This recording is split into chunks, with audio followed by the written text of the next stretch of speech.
Olá, está no ar o seu programa Rodrigo Betti na Opinião, pela TV Correio da Manhã, a sua TV.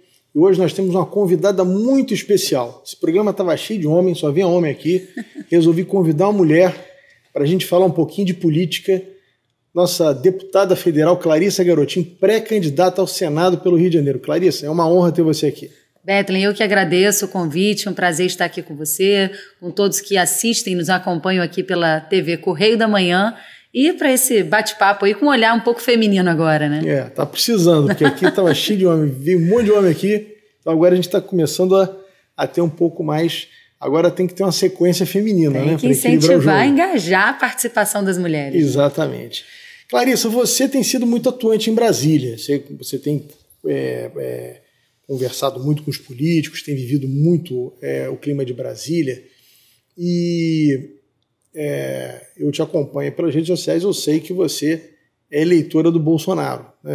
Para mim não tem muita dúvida. Mas eu queria saber de você, se você acha que é possível, né, em que pese eu tenho algumas restrições às pesquisas eleitorais, não acho que exista uma conspiração, mas eu acho que há erros metodológicos nas pesquisas. Por exemplo, aqui no Rio de Janeiro, eu tenho convicção que se você não coloca uma cota de evangélico, as pesquisas dão uma distorção para menos para quem tem um voto mais conservador. E eu acho que isso está acontecendo nas pesquisas nacionais. Mas, de fato, o Lula hoje lidera em todas as pesquisas. Um pouco menos, um pouco mais. Você acha que é possível o Bolsonaro virar esse jogo? Olha, eu não só acho que é possível, como eu tenho certeza que vai virar esse jogo. Até porque as pesquisas elas erraram muito. Se a gente lembrar das eleições passadas, né? Eu lembro que o Witzel, ninguém esperava que fosse ser um fenômeno e fosse vencer as eleições, venceu. O Harold de Oliveira, uma semana antes, né, das eleições, ele estava em 5º lugar para o Senado e quando abriram as urnas ele foi senador eleito pelo nosso estado. Eu me lembro que no segundo turno das eleições, o Eduardo Paes chegou a divulgar uma pesquisa onde ele dizia a hora da virada, virou, e dava uma distância dele para o Witzel enorme. E quando a urna abriu foi exatamente o contrário. Então, como você disse, eu acho que existem alguns erros metodológicos, sim. E acho que tem um eleitor que ele está silencioso. Porque, como vê, né, alguns veículos de comunicação muito na linha de frente, anti-Bolsonaro, como o Bolsonaro tem um perfil pessoal, né, de ser uma pessoa que não pensa, fala tudo que pensa, né, tem esse perfil dele bem combativo. É o sincericida. Super sincero. Então, algumas pessoas ficam assim, não querem declarar, mas a gente sabe que vota. Então, eu, por onde ando, eu conheço muito mais eleitores, né, do Bolsonaro do que do Lula. Eu não falo só no estado do Rio de Janeiro. Se eu pegar os partidos políticos dentro do Congresso Nacional hoje, majoritariamente os deputados estão na reeleição do presidente Bolsonaro. Então, eu tenho certeza, né, principalmente depois das últimas medidas que foram tomadas, né, a PEC das bondades, né, a redução do preço da gasolina, o aumento do Auxílio Brasil para R$600, todas essas medidas elas também terão um impacto. Não são medidas eleitoreiras, mas elas trarão sim um impacto eleitoral. Então eu tenho muita convicção na vitória. Essas medidas, como você disse, elas já foram aprovadas, mas eu acho que elas ainda não foram sentidas pela população, né? O próprio auxílio emergencial, agora o Auxílio Brasil, ele não foi, as pessoas não colocaram no bolso os R$600 ainda. Porque ainda vão receber, né? O primeiro pagamento vai sair agora no final do mês, então ainda não sentiram, mas vão sentir. Mas já estão sentindo o efeito do preço da gasolina, já estão sentindo outros efeitos, né, da política que vem sendo adotada. A gente tem 4 milhões de brasileiros a mais inseridos no maior programa de distribuição de renda que o Brasil já viu. Então eu não tenho a menor dúvida de que o povo brasileiro, até por uma questão de justiça. Quando alguém me pergunta, Clarissa, por que você está com o Bolsonaro? Eu poderia descrever muitas razões, mas a principal delas é que o PT já teve 15 anos para governar e o resultado a gente já viu. Agora o Bolsonaro, ele não governou nem os 4 dele ainda. Sendo que 3 debaixo de uma pandemia. E quando a gente estava se recuperando da pandemia, vivemos os efeitos econômicos da guerra no leste europeu. Então eu acho que ele merece uma oportunidade de governar o Brasil em condições normais. Realmente, assim, existe uma certa dificuldade da população entender isso. Principalmente a população mais pobre que tem, pelas pesquisas que são divulgadas, têm votado majoritariamente no ex-presidente Lula. Talvez porque as pessoas têm uma lembrança do período do Lula no poder que elas viviam melhor do que elas vivem hoje. Mas as pessoas não têm esse grau de informação de que no período do Lula o mundo vivia um boom de crescimento. Exatamente. As commodities estavam, principalmente que é o principal ativo do Brasil, estavam disparando de preço. Você tinha toda uma situação econômica muito mais favorável do que nós vivemos hoje, né? O mundo vive hoje uma situação muito difícil. E a campanha vai permitir que esses pontos eles sejam esclarecidos e colocados para a população. Né? Quando a gente fala, poxa, o preço da energia está caro no Brasil. É verdade, a energia está cara, mas aumentou muito mais na Europa do que no Brasil. Ah, mas o gás está caro, é verdade, mas aumentou muito mais nos Estados Unidos do que no Brasil. Não é que a gente esteja feliz com isso, ninguém está. Mas é preciso que a população entenda que o Brasil não é uma ilha que está isolada do resto do mundo. Esse é um efeito mundial. Eu estava lendo várias reportagens, o Reino Unido está vivendo a maior inflação dos seus últimos 40 anos. Se a gente pegar a inflação que está prevista para esse ano no Brasil, ela é menor do que a inflação dos Estados Unidos. Então, o que a gente precisa é conscientizar a população de que esse momento difícil que o Brasil está vivendo, e que não deixa ninguém feliz, é um momento que o mundo está vivendo, mas que as medidas que tinham que ser tomadas pelo governo brasileiro foram tomadas. Bethlen, qual governo que você conhece que abre mão de imposto, que zera imposto? Isso aí é... Bolsonaro zerou o imposto de importação do café, da farinha, do açúcar, de vários itens essenciais para a população. IPI da linha branca IPI agora. da linha branca toda. Então, assim, foi o governo que mais zerou imposto, abriu mão de receita própria. Você conhece o histórico, né, de defesa do social que a minha família tem. Né? A minha família que construiu os restaurantes populares, a farmácia popular. Então, se esse governo não fosse um governo... o governo do presidente Bolsonaro que não tivesse sensibilidade com a população mais humilde, eu jamais apoiaria esse governo. Mas esse governo tem. Se eu olhar, por exemplo, os jovens que estão com dívida no FIES, né, com o financiamento estudantil, hoje tem aí mais de 90% estão tendo a oportunidade de renegociar as suas dívidas. Nós temos hoje 4 milhões de brasileiros a mais inseridos no maior programa de distribuição de renda, que é o Auxílio Brasil. O Bolsa Família pagava uma média de R$180. O Auxílio Brasil paga R$400 como política permanente, né, independente, depois do governo vai continuar sendo R$400, e agora emergencialmente pagando um valor ainda maior, que é de R$600. O que a gente viu, o esforço do presidente Bolsonaro para reduzir o preço da gasolina, e eu acompanhei isso de perto, porque o projeto de lei na Câmara dos Deputados é um projeto do meu partido e que foi relatado também por um deputado do meu partido. Nós estivemos na linha de frente dessa discussão. Então, quando ele disse nós temos que baixar o ICMS da gasolina, do transporte, da energia elétrica e do setor de telecomunicações, que são setores essenciais na vida da população, os governadores chiaram. Quase no Brasil todo. Por quê? Porque ninguém quer abrir mão de receita. Sim. Mas ele disse, a gasolina não vai baixar se a gente não mexer no imposto, que é o que mais altera no preço final, na composição do preço final. Então hoje, qual é o efeito disso? Quem chega para abastecer o carro já paga em média R$1,19 a menos por litro de gasolina. Qual é o efeito disso? A gente vê gente saindo do Paraguai para abastecer os seus carros no Brasil, porque a gasolina no Brasil hoje está mais barata que a gasolina no Paraguai. Que era o inverso até pouco tempo, né? Exatamente. Era o inverso que acontecia ali. Agora, uma coisa que eu acho que era importante a gente falar um pouco também, Clarissa, eu tive entrevistando alguns programas atrás o seu pai aqui, né? Foi um programa muito interessante, porque teu pai é uma enciclopédia viva, né? É verdade. Tanta coisa que aconteceu, tanta coisa na política. Eu vivi alguns momentos desses, acompanhei alguns momentos, e ele estava contando uma experiência muito interessante, porque a família de vocês é uma família muito grande. Não, até brinco. São 9 filhos. Eu estou indo para o 4º filho ainda, já acho que é um excesso, imagino que são 9. E ele contando quando ele já era governador, o último filho que foi adotado, que a sua mãe pegou no colo, coisa e tal, e você chegou, ele falou, vamos reunir todo mundo aí que tem um comunicado importante. E chegou lá com outro irmão para vocês. Deve ser um negócio Deve ser um negócio muito doido, essa coisa de você ter 8 irmãos, né? A minha mãe sempre foi apaixonada por crianças, né? A gente sempre teve uma casa muito cheia, cresceu cheio de irmãos. Eu tenho 5 irmãos adotados e tenho mais 3 irmãos biológicos, né? Somos 9 no total. E quando o último foi adotado, que é o Davi, foi mais ou menos isso. Eles estiveram num jantar na casa do Francisco Silva, que era dono da Rádio Melodia, né? E tinha acontecido uma situação em que esse bebê foi parar na casa deles, porque a mãe queria fazer um aborto, foi convencida a não fazer, deixou o bebê na porta, né, da creche. O bebê ficou 7 dias andando na casa dos funcionários e quando chegou no final de semana, entregaram o bebê para a esposa do Francisco Silva, que era mantenedora dessa creche.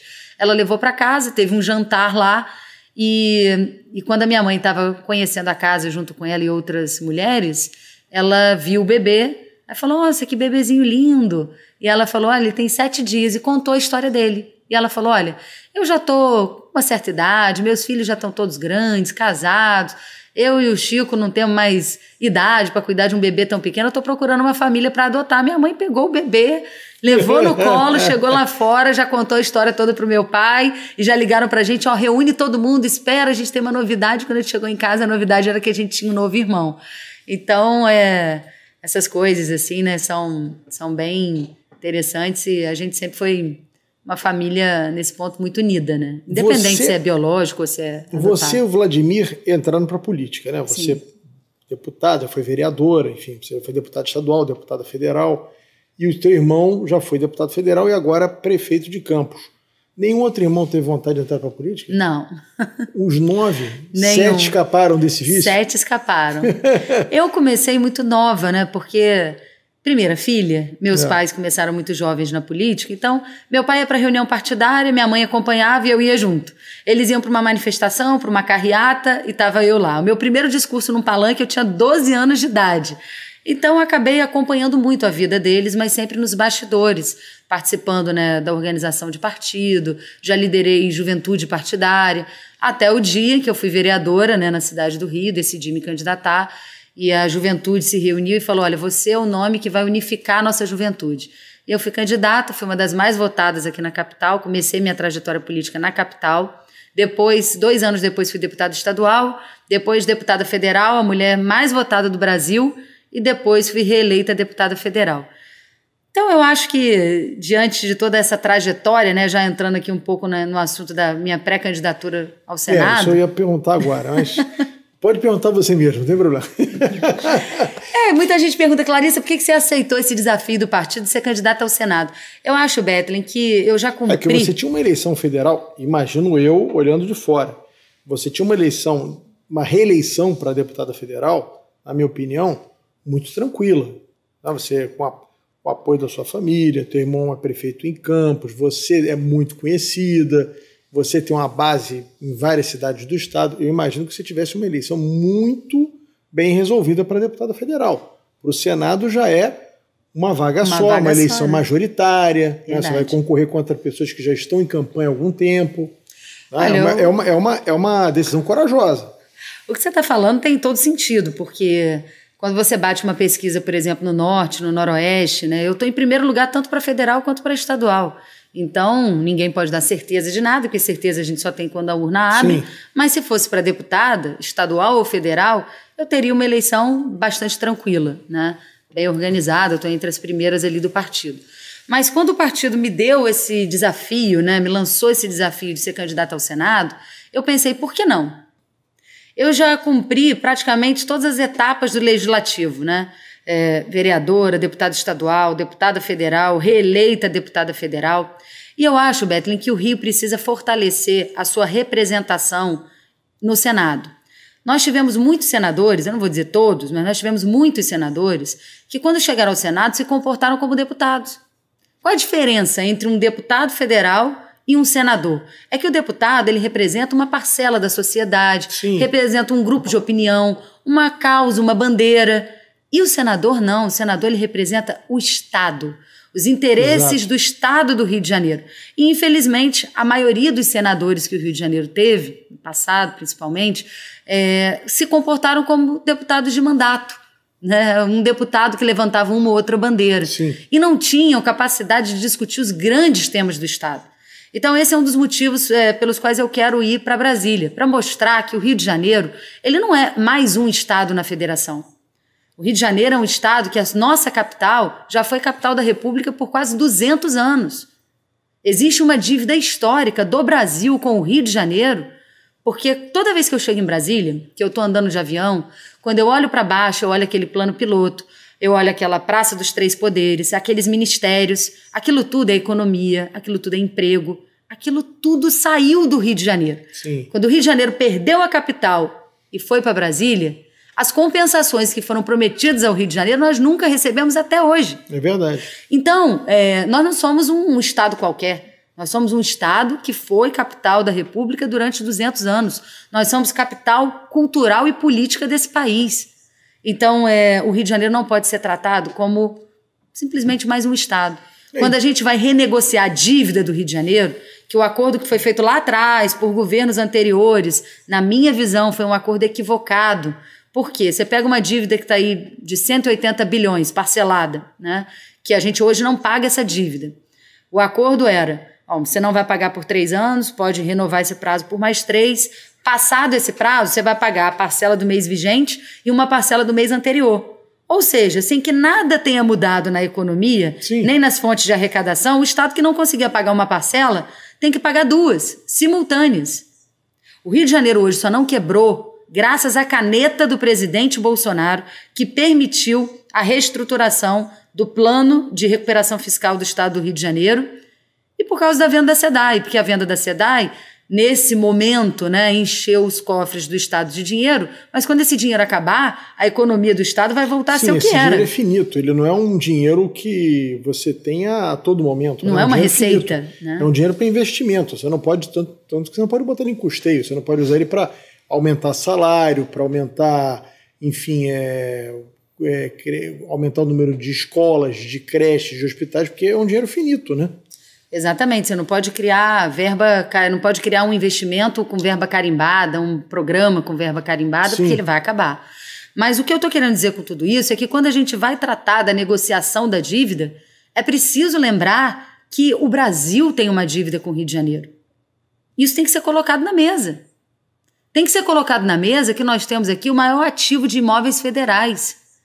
A União, ela é a maior proprietária da cidade do Rio de Janeiro. Ela tem o maior número de terrenos e imóveis, muitos deles abandonados. Então isso tudo tem que ser colocado na mesa. E só quem pode colocar isso na mesa é um senador que conheça a nossa história, é um senador que queira defender um Estado forte e não apenas uma ou outra bandeira de forma isolada. Então esse é o primeiro motivo pelo qual eu quero ir para o Senado, para que a gente tenha uma representação mais forte em Brasília. O que mais, Clarissa? Eu acho que a gente precisa também ampliar o protagonismo feminino no Senado Federal. Foi tão importante, Bethlen, a gente eleger um número maior de deputadas federais. O resultado disso foi que, com a união da nossa bancada feminina, nós conseguimos que o presidente da República, Bolsonaro, sancionasse mais de 70 projetos de lei em benefício das mulheres. Algumas dessas leis, inclusive, eu sou coautora dessas leis. Então isso foi possível porque nós tínhamos uma bancada feminina forte. Mas no Senado nós ainda temos baixa representação. Além disso, a gente está vivendo um momento na política onde tem vários itens que dizem respeito à nossa democracia, a forma de organização do nosso Estado, que são temas que estão sendo debatidos em Brasília, especialmente no Senado Federal. Temas como a liberdade, temas como, a garantia de que o seu voto é válido, temas como a judicialização da política. Isso é um troço gravíssimo que está acontecendo. Esses temas têm que ser discutidos por gente que tenha coragem de enfrentar, além dos valores. Então essas são as pautas que eu vou defender. Clarissa, que valores são esses? Olha, eu sou uma pessoa que eu sou 100% pró-vida. E esse é um debate que está tomando conta do mundo todo. A Corte americana, recentemente, voltou atrás na lei que permitiu o aborto nos Estados Unidos, permitindo que vários estados tomassem as suas decisões. Em compensação, na Colômbia já foi o inverso. Eles aprovaram a lei do aborto, permitindo o aborto de bebês de 6 meses. Um bebê já formado, que a partir daí ele vai crescer, ganhar força. É um absurdo, mas você tem a esquerda dentro do Congresso constantemente querendo fazer com que essa pauta avance. E é tão cruel que a esquerda trata as mulheres que são contra o aborto como se nós não fôssemos do time de mulheres. É um feminismo que diz o seguinte: a mulher tem o direito sobre o seu próprio corpo. Peraí, eu sou mulher, eu sou mãe, eu jamais vou defender o assassinato. Eu jamais vou defender o assassinato de um bebê, de forma alguma. Até porque eu entendo o seguinte: você tem uma outra vida gerada dentro de você. Então, o seu direito termina quando o direito dessa criança começa. Então, eu sou totalmente contra o aborto, não quero que o Brasil vire uma Colômbia. E esses temas, essa pauta de valores, essa pauta de costumes, ela está muito forte em Brasília e eu tô lá, quero estar lá para defender com muita firmeza essas pautas que são tão importantes para a sociedade. Eu ia te fazer uma outra pergunta, mas você entrou nessa questão dos costumes, então eu vou me manter aqui, depois eu retorno com a pergunta que eu queria te fazer. Essa questão do aborto, ela vem de encontro com outras pautas também que são, acho que são muito importantes para a sociedade brasileira como um todo. Mas essa questão do aborto, principalmente, é um troço bem interessante, porque a mesma esquerda que é contra o endurecimento de penas, a pena de morte, por exemplo, enfim, que eu não estou aqui dizendo se é válido ou não, mas essa esquerda que é contra a pena de morte de um traficante, de um marginal, de um bandido, ela é a favor de matar uma criança no ventre da mãe. Sim. O aborto é você mata um ser vivo que está dentro da barriga. Que é uma grande incoerência da esquerda. Exatamente. Não adianta dizer outra coisa. A verdade é o seguinte, você está pegando esse exemplo dessa menina agora, de 12, 13 anos, que primeiro surgiu a narrativa que ela tinha sido estuprada. Não era estupro. E não foi. Ela tinha um relacionamento infanto-juvenil com um garoto de 13 anos. De 13 anos, que era filho do padrasto. Isso. Eles acabaram tendo uma relação e ela engravidou. Então não é um estupro, né? Foi em que pese qualquer relação com uma menina de 12, 13 anos é considerado um estupro de vulnerável, mas também era um vulnerável. Também era um garoto menor de idade. Aí a juíza não autoriza, a juíza é cancelada em tudo quanto é meio de comunicação. A juíza virou o demônio na terra. E depois disso, um outro juiz autoriza uma criança que já tem 6 meses na barriga da mãe a ser morta. Porque, em tese, é isso. Quando você aborta uma criança de 6 meses, formada... Eu vou ser pai de novo. Acabei de ver na ultrassonografia. Minha filha com 6 meses está totalmente formada. É um bebezinho ali, está mexendo os braços. Agora só vai ganhar peso, crescer, né, fortalecer. Aí você vai e arranca da barriga da mãe. É um negócio muito doido, é de uma incoerência assim... enlouquecedor esse assunto. Acho muito importante você se posicionar com esses temas, porque eu acho que a política hoje exige que o político tenha posições muito claras. Sim. Eu acho que nisso a internet veio ajudar muito. Aquele político água de salsicha, não, sou a favor, talvez seja contra, depende. Vai aqui, faz um discurso num canto, chega em outro, faz outro, isso acabou. Acabou, porque a rede social, todo mundo tem aí um celular na mão. Você vai para uma reunião de 20 pessoas, tem que tomar cuidado com o que você fala, porque dali alguém filma, vai para a rede e aquilo ali viraliza. Então, assim, o político hoje tem que ter posições muito claras. Você falou da questão do aborto. Pergunto a você sobre as drogas. Você é a favor de alguma liberalização, alguma descriminalização? Olha, eu não sou a favor da legalização de nenhuma droga. Primeiro que os países no mundo que já adotaram esse modelo, os resultados não foram bons. Horríveis. Horríveis, exatamente. Então, se a gente já aprendeu com a experiência de quem fez e não deu certo, por que nós vamos fazer isso no Brasil, onde a gente tem uma juventude, né, que já é aliciada pelo crime o tempo todo, que precisa, né, ser inserida em programas educacionais, de voluntariado para o meio ambiente, esportivos, né? Então, o que a gente precisa fazer é gerar oportunidade para esses jovens. Drogas de forma alguma, até porque tratamento para drogas no Brasil é algo muito caro. Então você pega um filho de uma classe média alta que se envolveu com drogas e quer fazer um tratamento, ele consegue pagar, mas a grande maioria das mães brasileiras não conseguem pagar, não tem acesso a esse tipo de tratamento que é muito caro. Então não sou a favor da legalização de nenhuma droga. Eu dou exemplo do cigarro. Quando as pessoas dizem assim, não, vamos legalizar a maconha porque aí acaba com o tráfico. O cigarro é uma droga legalizada. Mais da metade do cigarro no Brasil é vendido no crime, no contrabando. Então, não mudou nada. Você legalizar a maconha, não a cocaína, vai acabar qualquer droga que seja, você não vai ter esse efeito de acabar com o crime. Você só vai ter o efeito do aumento do consumo. E você já pensou a hora que legaliza? Cadê o direito consumidor? Quem vai pegar uma cocaína e dizer se ela é 100% pura, se ela é 90%, vai vender... Isso é uma loucura, isso é uma cadeia que não faz assim, o menor sentido. Sim. Não faz sentido econômico, não faz sentido social, não tem nem de saúde pública, Sim. porque vai gerar um problema ainda maior, porque você vai ter muito mais gente usando e não vai ter condições de oferecer tratamento, a rede pública vai ter que se responsabilizar por isso. Então, sou totalmente contrário. Não, eu concordo com você em gênero, número e grau. Outra coisa que eu queria te perguntar, um debate que já foi inclusive aprovado na Câmara, e um debate que eu acho que é importante para o Brasil também a gente discutir, a questão da legalização do jogo. Queria saber a sua opinião sobre isso. Você é contra ou a favor? Em tese, o jogo já é legalizado no Brasil. Isso que eu ia dizer, vamos dizer a verdade, o jogo já é legalizado. Qualquer um que quiser consegue jogar. A diferença é que os outros países adquirem receita com isso. E aqui é um jogo que é legalizado, uma parcela do jogo fica na clandestinidade, mas tá aí, gente, telecena, raspadinha... E aposta de futebol agora? A aposta de futebol, as loterias da Loterge, é cheio de jogo localizado, você chega numa banca, você chega num correio, todo mundo tem acesso ao jogo. Então, o que a gente tem que fazer é fazer com que, já que o jogo está aí, né, o governo tem que receber as receitas por isso. Ao invés de sair aumentando, né, imposto em itens essenciais, vamos taxar o jogo. Já que ele existe, já que ele já está legalizado, ele tem que ser melhor taxado.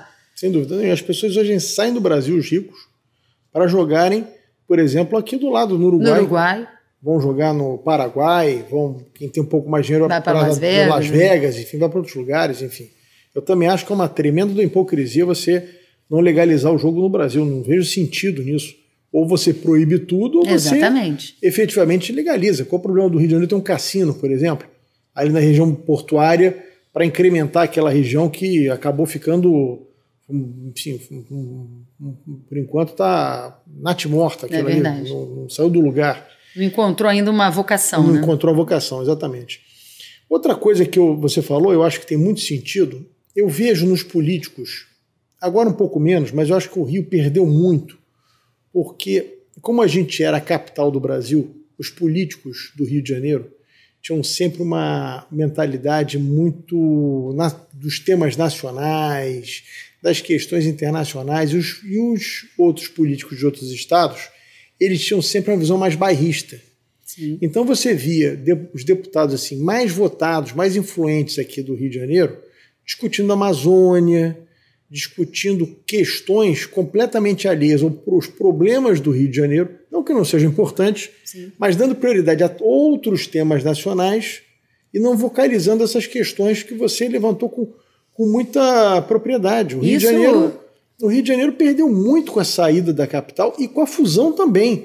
A fusão prejudicou o antigo estado do Rio de Janeiro e prejudicou a Guanabara, que virou Apesar estado de do Rio de que Janeiro. hoje, né, o que sustenta, né, a maior parte do PIB, porque hoje o PIB do interior ele conseguiu superar o PIB da capital. Sim. Então hoje não é um problema, mas no passado a fusão, né, foi de um estado que perdeu a capital com um estado que ainda era considerado um estado pobre, né? É como se eu dissesse o seguinte, olha, eu vou tirar daqui esse presente que você tem e vou te dar de volta, né, um irmão falido. Foi basicamente isso, o acordo, enquanto Minas, São Paulo fizeram as suas negociações e lucraram muito com isso. Sim. Então, eu acredito que o que você está dizendo é real e tem reflexos hoje, inclusive no próprio Congresso, na atuação da bancada no Congresso. A bancada do Rio de Janeiro ela não é unida. A bancada federal do Rio de Janeiro é muito difícil ela se unir em torno de alguma causa. Agora, quando você pega a bancada paulista, ela é unida. Sim. Quando você pega a bancada mineira, quando você pega a bancada do Nordeste, e é por isso que a gente perde. É por isso que a gente perdeu, por exemplo, o fato, né, de os dois únicos produtos que não são taxados na origem, são taxados no destino, é a energia, quem perde com isso é o Paraná, e é o petróleo, que quem perde com isso é o Rio de Janeiro. Isso é um absurdo, né, que a gente esperava poder resolver essa questão com a reforma tributária. Mas, infelizmente, por causa da pandemia, né, a reforma tributária ela ficou no segundo plano. A comissão, que estava muito ativa antes da pandemia, acabou sendo paralisada em função da crise sanitária. Eu estava em Brasília, eu era deputado federal, quando foi aprovado um projeto de lei que está pendurado até hoje no STF, que redistribuiu os royalties e faliu o Rio de Janeiro, literalmente. Sim. E essa era a discussão. Se você devolver o ICMS do petróleo que não fica no Rio de Janeiro, vocês podem ficar com o royalties que vocês quiserem, porque o royalties é muito menor do que o ICMS que o Estado arrecadaria. O royalties acabou sendo meio que um cala-boca que deram para o Rio de Janeiro por conta da perda do ICMS que foi... Eu acho que ninguém imaginava, né, que depois o royalties se tornaria um grande ativo. Nós conseguimos segurar essa liminar durante muito tempo. Aliás, a gente vem segurando essa discussão desde a época em que a minha mãe era governadora no Rio. Naquela época, o PT não quis trazer para cá uma refinaria, porque se nós produzimos 80% do petróleo nacional, por que não podemos refinar? O PT quis construir um oleoduto para tirar o petróleo do Rio de Janeiro e levar o petróleo para ser refinado em outro estado. O PT sempre trabalhou para prejudicar o estado do Rio de Janeiro. Naquela época, minha mãe era governadora do estado, ela lançou uma campanha chamada A Refinaria Nossa e disse: aqui não vai passar oleoduto nenhum. Agora, você vê, né? O PT sempre prejudicando o Rio de Janeiro. Era para a gente ter a refinaria, não teve. Depois, como uma forma de compensação, né, eles criaram o polo gás petroquímico em Itaboraí, sem nenhum tipo de planejamento.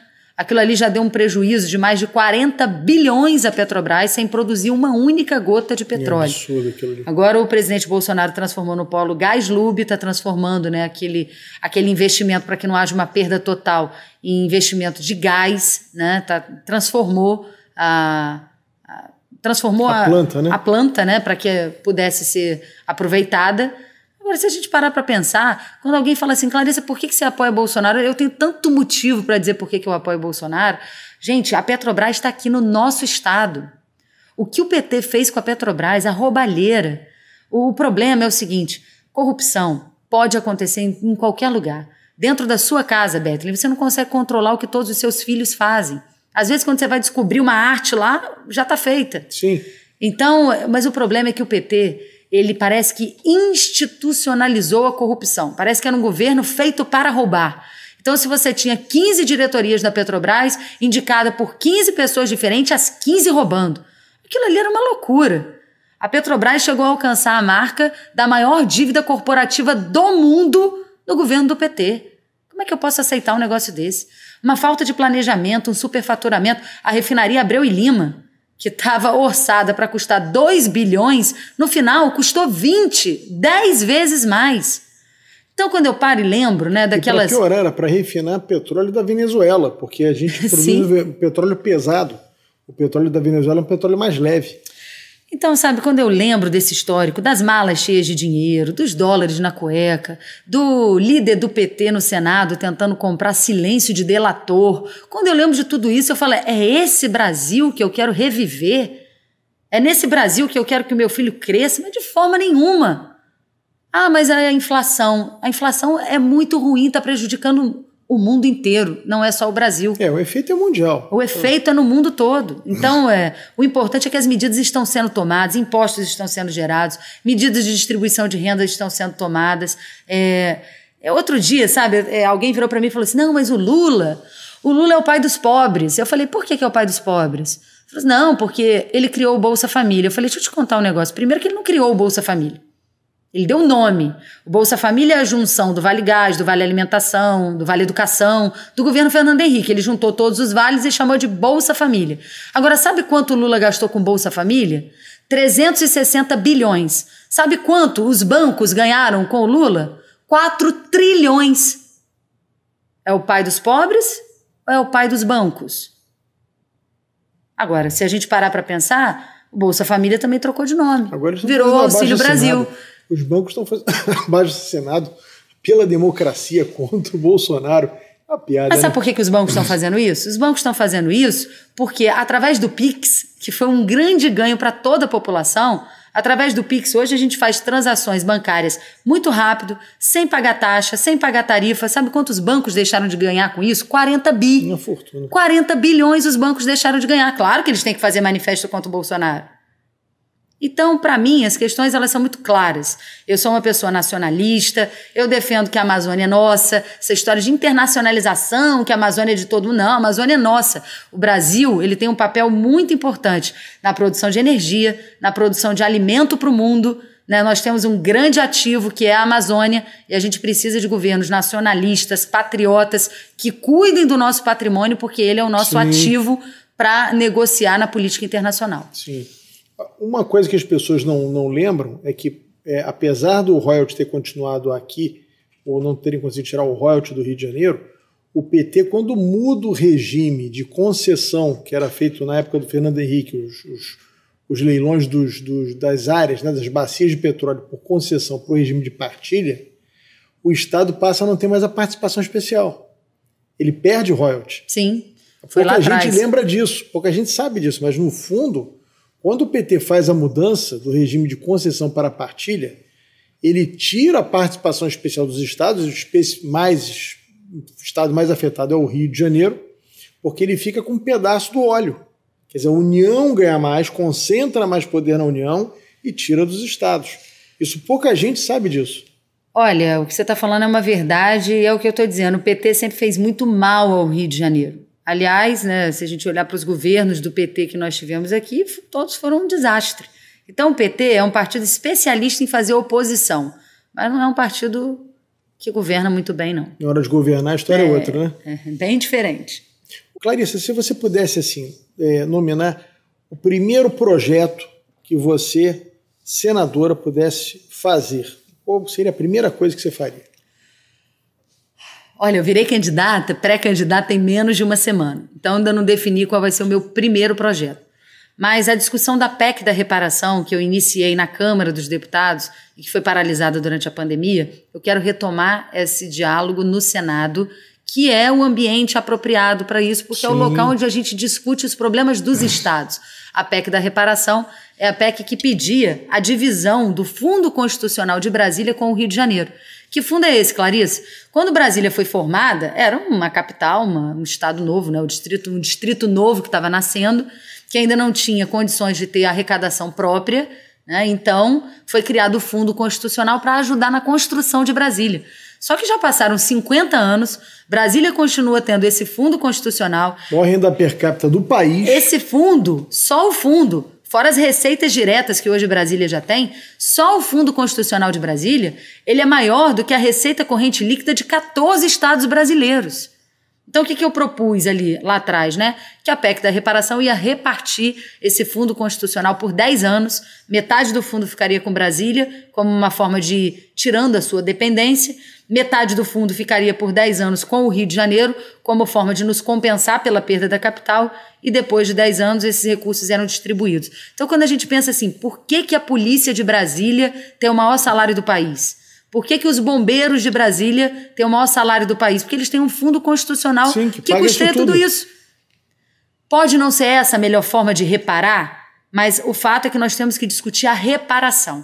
Essa é uma grande bandeira que eu vou defender no Senado, nós temos que reparar. Seja através dos imóveis, seja na renegociação da dívida. Sim. O Rio de Janeiro não pode ficar sem uma reparação.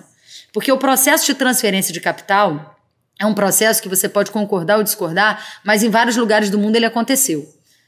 Mas na África, por exemplo, você tem 3 capitais. Tem uma capital que é legislativa, uma do judiciário e uma do executivo. Na Alemanha, quando tiraram a capital de Bonn, não deixaram Bonn sem nada. Bonn recebeu ali a sede da ONU, recebeu aportes federais, né, para bancar dinheiro. Principalmente a segurança pública, recebeu muito dinheiro durante muitos anos. Agora, nós não, tiraram tudo daqui e nós fomos entregues à própria sorte. Que isso? Nós vamos ficar calados? Não importa quantos anos se passaram. O que importa é que, na hora de fazer uma negociação, é preciso que o Brasil e que o governo brasileiro reconheça a dívida histórica que tem com o Rio de Janeiro. Não, o Rio empobreceu muito, é o que você diz. O retrato é muito esse mesmo. Você sobrevoa, você vê Brasília nasceu do Rio de Janeiro. E o Rio não acabou, porque o estado do Rio é um estado realmente que é um sobrevivente. Agora, tem 2 pautas, uma que já está no Senado, que é a discussão da redução da maioridade penal, que esse é um tema que eu amadureci muito. Eu comecei na política muito nova, eu comecei com 24 anos. Hoje eu estou com 40. Então, vamos falar sobre esse negócio da maioridade, isso é um bom tema. Exatamente, eu já fui contra isso no passado. Eu tô falando, eu comecei muito nova, comecei com 24 anos, hoje eu estou com 40, e eu posso dizer o seguinte, que um jovem de 16 anos hoje não é o mesmo jovem de 16 anos de 20 anos atrás. Sim. Hoje o jovem ele tem acesso à informação, ele pode votar, ele já trabalha em vários programas, né, de inclusão de jovens como menor aprendiz. Se ele pode expressar, né, o direito máximo da democracia, que é o voto... Escolhe o presidente da República. Você não pode dizer que isso é só um exercício democrático, não. A gente está tratando da responsabilidade daquele que vai governar o nosso país. Se esse jovem ele pode ter o mesmo peso que você tem na escolha de um presidente, então ele também tem responsabilidade para assumir, né, os seus crimes. O que não dá é para a gente continuar... a gente vivencia isso o tempo todo. Eu já fui assaltada 2 vezes, já perdi meu celular, já fui assaltada à mão armada, já fui assaltada simplesmente nesses assaltos que botam a mão no carro, puxa. E as pessoas são assaltadas todos os dias, na maioria das vezes por jovens entre 16 e 17 anos. A certeza da impunidade. Que sabem que é exatamente isso, é a certeza da impunidade. Então, nós precisamos avançar com esse debate no Senado e aprovar a redução da maioridade penal. Assim como nós não podemos aceitar, nós temos que endurecer os crimes contra o estupro. Normalmente, as vítimas de estupro são mulheres e são crianças que estão sendo violadas. Sim. Então, nós precisamos de penas muito duras. Esse é um tema que a gente tem que enfrentar, porque os números do estupro no Brasil inteiro são altíssimos, aumentaram, inclusive, durante a pandemia. Então, esses 2 temas, né, nós precisamos trabalhar de forma urgente no Senado Federal.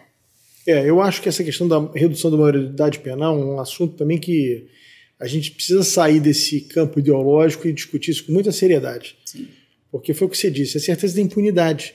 Os próprios traficantes muitas vezes põem menores de 16 anos, às vezes, até nem menor de 18, menor de 16, porque aí você tem, é mais inimputável ainda, né? Você tem uma restrição ainda maior, justamente para que eles não sejam presos, aí ficam medidas socioeducativas. Quer dizer, é o que você disse, você pode escolher o presidente da República, você tem condição, né? Você tem informação para você escolher o presidente da República, mas você não sabe, você não tem condições de ter o livre-arbítrio se você vai cometer um crime contra alguém. Né? Quer dizer, é uma coisa contrário, assim... cometem sabendo o que estão fazendo, com a certeza de que não serão punidos.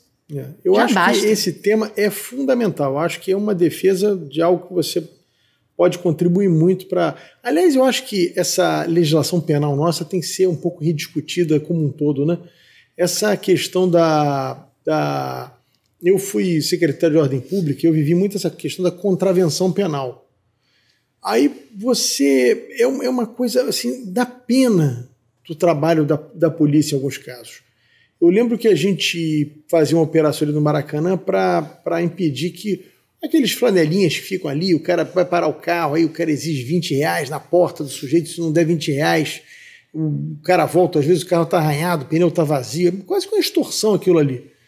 Aí você leva o sujeito para a delegacia, o agente da lei que foi para a delegacia, ele sai depois do delinquente. O delinquente sai antes. O cara assina um termo lá, não vai acontecer nada com ele, se bobear ele vai ter que ir num juiz desse pequena causa. Enfim, mas é uma burocracia, né? Mas para o agente da lei que foi lá, ele fica lá horas para narrar tudo que ocorreu. Então, assim, eu acho essa discussão da maioridade penal fundamental, mas eu acho que a gente precisa avançar muito nesse tema. Bom, o nosso Código Penal ele é muito antigo. Eu apresentei um projeto na Câmara, né, que a gente forçou para andar, e no dia que ele entrou em pauta para ser votado, a Maria do Rosário e vários deputados do PT não deixaram votar. Né? Mas é um projeto que descriminaliza a opinião. Que hoje você pode ser punido, você pode ser preso porque você tem uma opinião. Opinião não pode ser crime. Sim. Eu vejo a esquerda que fundou, né, seu partido lá atrás com o lema "é proibido proibir", e hoje querendo proibir. A esquerda hoje é louca, ela quer regular a mídia, a esquerda quer regular as redes sociais. Sim. A esquerda quer proibir tudo. Quando ela surgiu com o tema "é proibido proibir". Então é mais uma contradição da esquerda. E eu apresentei esse projeto para descriminalizar a opinião.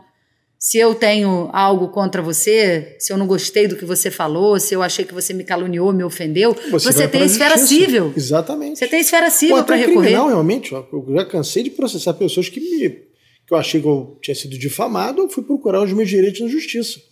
Agora, você está vendo aí, a gente falou um pouquinho, a gente passou assim, raspando nessa questão da política ser judicializada. Sim. Eu acho que é um tema também muito importante, que afeta o Senado. O Senado é o órgão, em tese, fiscalizador do Supremo Tribunal Federal.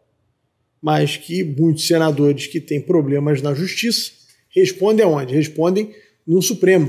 Talvez fosse o caso, acabando com esse negócio do foro privilegiado, talvez sanasse esses problemas no Brasil, né? Porque fica aquele jogo... Que isso foi uma coisa que, quando o presidente deu a graça, o perdão, o indulto ao Daniel Silveira, eu acho que muita gente, e eu fui uma delas, percebeu ali que agora você tem um braço forte.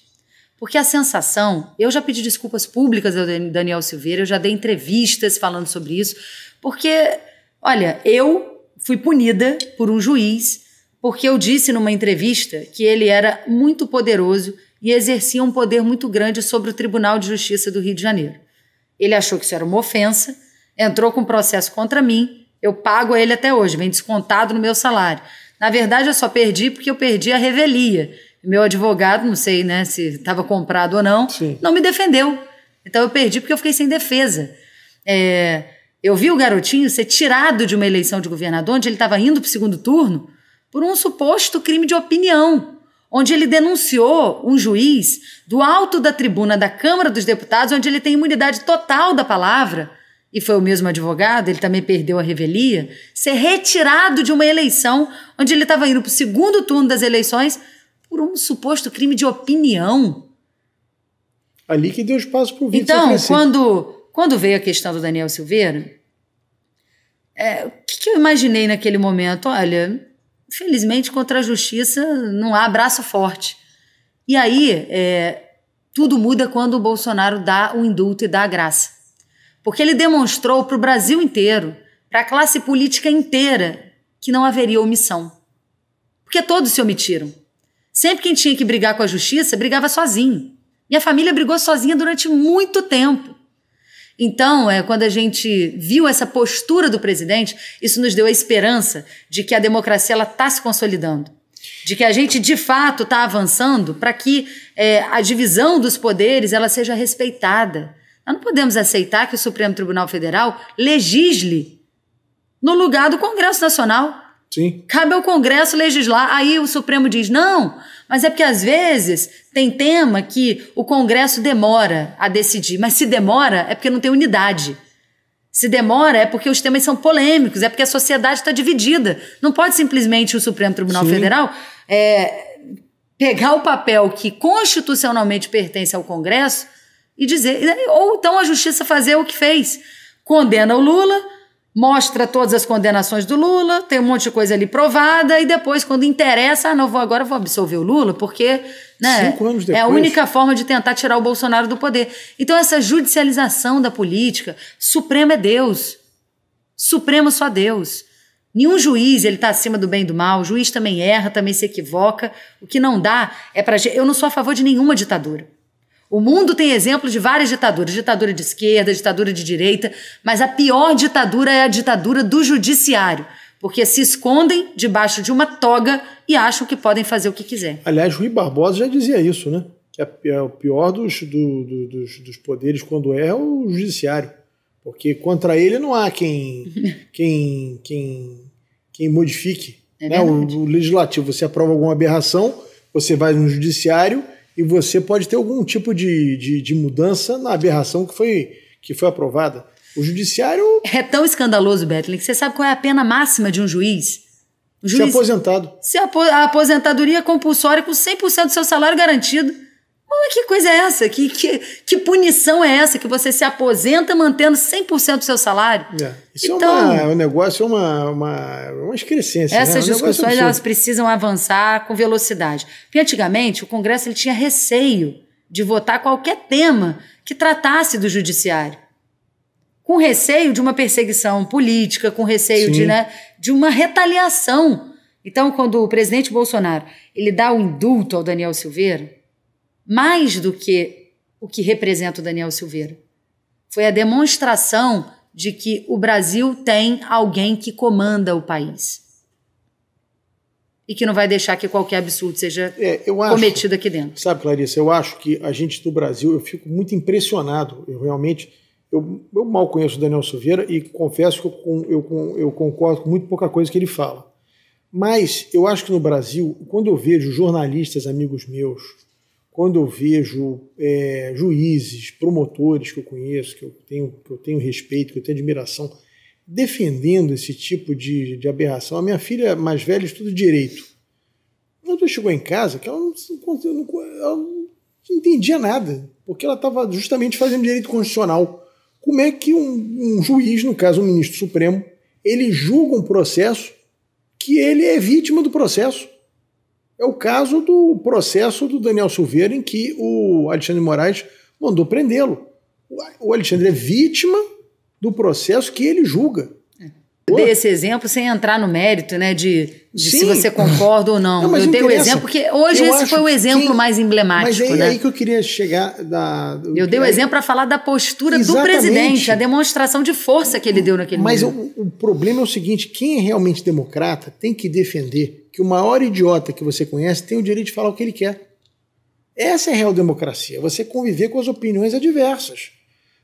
Foi o que você disse, com muita propriedade. Se você não concorda, se você se sentiu ofendida, se você se sentiu ofendido, você vai à justiça e pede a sua reparação. Sim. Seja civil ou criminal. Agora, o que não pode é essa inversão da ordem constitucional, do direito das pessoas no Brasil, como está acontecendo. E pessoas, eu fico impressionado, eu fico dizendo até aos meus amigos petistas, vocês estão defendendo isso, amanhã é com vocês esse negócio. Vocês estão fulanizando a discussão no Brasil. O mensageiro passou a ser mais importante que a mensagem. Isso é que é o problema no Brasil. As pessoas emburreceram. Então, é contra o Bolsonaro? Então vale qualquer coisa. É a favor de não sei o quê? Então vale qualquer coisa. Não pode ser assim. O Brasil se tornou um lugar em que as pessoas não discutem mais teses. É para prender o Daniel Silveira? Então deixa prender o Alexandre de Moraes, quem quer que seja. Prende, esse cara não gosta dele mesmo.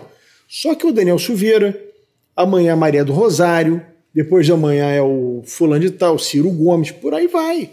Então, assim, a Lava Jato começou, todo mundo bate a palma, começou a ter alguns exageros, aí que todo mundo começou, opa, peraí, então não é bem assim, não pode ser um vale tudo.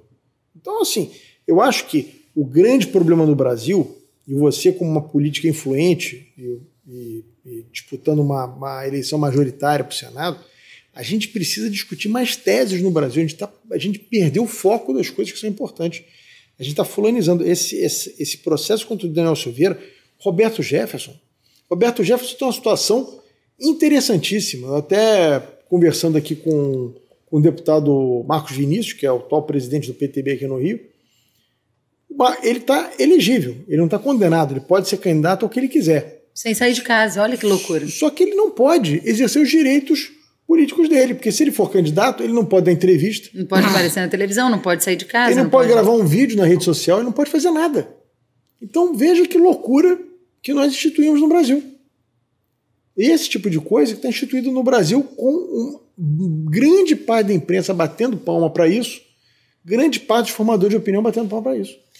O que é um absurdo, né? Agora, vamos lembrar lá atrás, nós tivemos uma presidente que quis nomear o Lula como ministro para impedir que ele fosse preso. Sim. Então, coisas que são tratadas hoje como absurdos, nós vamos esquecer esses absurdos do passado? O que é absurdo de fato? É alguém que está sendo preso por um crime de opinião brigar pelos seus direitos? Ou uma presidente que quis nomear um ex-presidente ministro para ele fugir da prisão, para ganhar foro privilegiado?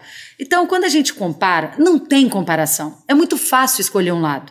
É muito fácil escolher um lado. É verdade. Clarissa, infelizmente nós estamos chegando ao final do nosso programa, porque esse papo está maravilhoso, mas eu queria muito deixar o microfone franqueado para você fazer as suas considerações finais. Acho que eu fico muito feliz de ouvir você aqui falar de temas que para mim, em especial, são muito caros. Direito à vida, questão das drogas, a questão da maioridade penal, são questões muito importantes que eu acho que pessoas têm que ter coragem para discutir, porque, em geral, a bolha, né, que eu chamo da bolha, essa bolha que se formou no jornalismo, em alguns formadores de opinião, não representa uma maioria da vontade da população. A maioria da população é conservadora. Não quer esse negócio de todes, banheiro em que entra menino e menina, enfim. Essa bagunça que querem generalizar no Brasil, isso não representa. Teve um livro, Bethlen, que era um absurdo, um livro recomendado pelo MEC para os professores, para trabalhar na sala de aula com os alunos, com crianças, e tinha imagem de menino se masturbando, e imagem de menina mandando pegar um espelho para descobrir as suas partes íntimas, assim, coisas para crianças. Se você vê o vídeo com as imagens do livro, você fica horrorizado. Então são coisas que você não pode acreditar que alguém está gastando dinheiro público com isso, né? Com esse tipo de material, está incentivando esse tipo de educação nas escolas. Eu tenho um filho de 6 anos. Eu jamais vou querer que o meu filho tenha acesso a esse tipo de conteúdo dentro de uma escola. Então esses temas são importantes, sim. Não é só a pauta de valores, mas elas também são importantes. Bom, Clarissa, olha, eu quero muito agradecer a tua presença aqui. Acho que esse programa aqui vai render muito. Muito bom. Que tem acho que é importante os políticos hoje terem posições firmes e claras, como você está tendo aqui agora, e eu espero que você que está nos assistindo tenha gostado muito também, porque certamente pelo menos você tem certeza que você está ouvindo aqui uma política que tem posições firmes e posições muito claras do que pensa. Isso é fundamental para a gente melhorar a qualidade da política e, principalmente, o respeito que a população tem pelos políticos. Então, eu acredito muito numa palavra que ela é bíblica. Ela diz o seguinte: se você não é quente nem frio, você é morno, eu estou a ponto de vomitar-te. Então é isso. Política, a gente tem que ter posição. E quem tem posição não vai agradar todo mundo. Mas eu tenho certeza que as pessoas preferem ouvir alguém que talvez pense até diferente, mas que tenha posição, do que alguém que fica em cima do muro querendo agradar todo mundo. E quem quer agradar todo mundo, no final, não agrada ninguém. Bethlen, muito obrigada pelo convite de estar hoje aqui no seu programa. Obrigada a você que também nos acompanhou. Eu estou entrando aí um pouco atrasada, né, na pré-campanha. Já estou todo mundo fazendo campanha aí há 2 anos, mas acho que comecei bem, né? Já comecei tecnicamente empatada em segundo lugar. Tá bom. Então vamos lá, que domingo eu vou estar sendo homologada lá na convenção do partido para oficialmente poder dizer que sou candidata ao Senado. Clarissa, boa sorte para você e a você que nos assistiu até agora. Muito obrigado e espero que você tenha gostado muito do nosso programa. Até a semana que vem com Rodrigo Bethlen Opinião pela sua TV Correio da Manhã.